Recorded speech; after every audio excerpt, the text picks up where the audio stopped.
Tingnan nyo, halos hindi kalahati eh. Kaya ang sikreto niyan, ang diskarte po dyan ay ganito. Pinakamanipis na welding rod ang ating gamitin. At sa pagkakataong ito mga best friend, wala po akong pinakamanipis na welding rod. Pinakamanipis sana 1.6. Kasi ngayon wala tayong available na welding rod kundi 2mm lang.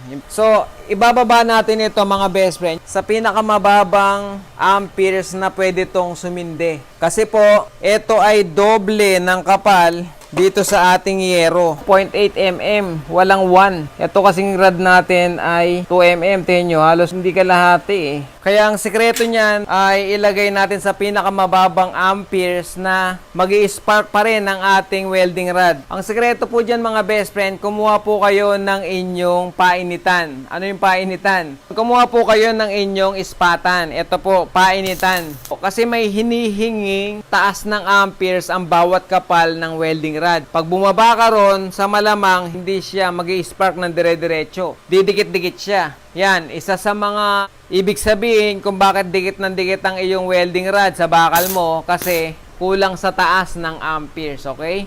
Ngayon, paano natin i-weld to? Ito po ay mas maliit sa kalahati ng ating welding rod. Ang gagawin po natin ay papainitan natin lagi ang ating rod dito sa ating painitan. Please, mag-subscribe na po kayo sa ating channel at pakiclick na rin po ang ating notification bell